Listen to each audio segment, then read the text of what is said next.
नमस्कार दोस्तों, कैसे हैं आप? मैं हूं गौरव और ये है ट्रांसफॉर्मेशंस।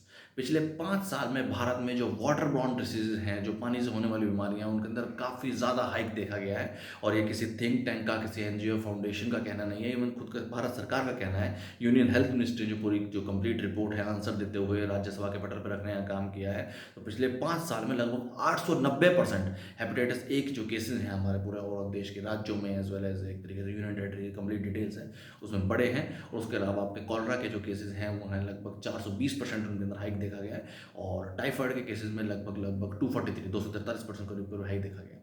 और इसी रिपोर्ट के हिसाब से 2000 आपके 25 में ही मध्य प्रदेश में सबसे ज़्यादा आपके टाइफाइड के केसेस देखे गए, फॉलोड बाय कर्नाटका और उसके बाद आपका छत्तीसगढ़। और अगर आप कॉलरा की बात करेंगे तो दिल्ली में सबसे ज़्यादा केसेस आए और उसके बाद आपका गुजरात और उसके बाद है कर्नाटका। अब देखिए ये तो हाल है। हमारे देश की जो सरकारें हैं, भले वो कोई भी सरकारें हों, राज्य स्तर की सरकारें हों, केंद्र स्तर की सरकारें हों, आम जनता, आम जनमानस को साफ पानी या साफ हवा भी प्रोवाइड नहीं कर पा रहे। और सब बड़ी-बड़ी बातें, बजट की बातें, फाइनेंस कमीशन की बातें और तमाम तरीके की बातें तो सब अलग हैं। आम जनता को साफ पानी या साफ हवा भी एक तरीके से अवेलेबल नहीं। और उसके बाद उन सब चीज़ों का अगर कोई बीमार हो जाए, कोई बेचारा इस तरीके की चीज़ों को फेस करते हुए, कोई गरीब परिवार का कैसा, तो उनकी अच्छी स्वास्थ्य सुविधाओं का क्या हाल है वो तो आप सब जानते ही हैं। आपके एरिया में आप खुद जानते होंगे, किसी भी एरिया से समझ सकते हैं, किसी भी डिस्ट्रिक्ट से बिलॉन्ग करते हो, किसी भी राज्य से या किसी भी और से।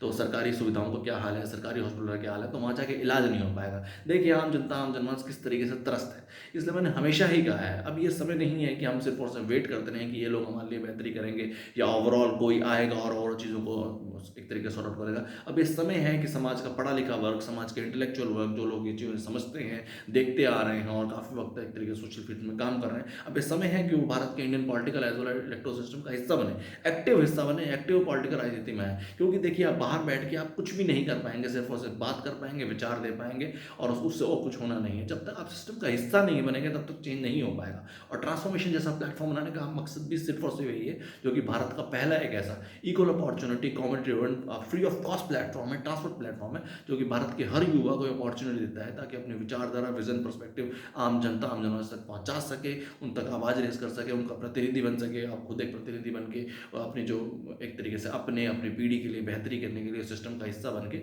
और आगे चल के जब आम जनता का प्रतिनिधि बन जाएगा, सिस्टम का हिस्सा बनेगा, बिल पास होंगे, ओवरऑल भले वो राज्य स्तरीय चुनाव हो, भले वो केंद्र स्तरीय चुनावों का हिस्सा बन के जीत के उसके बाद उन चीज़ों में बेहतरी लाई जा सकती है। उसके बिना और सब बातें निरर्थक हैं, व्यर्थ है। जय हिंद, जय भारत।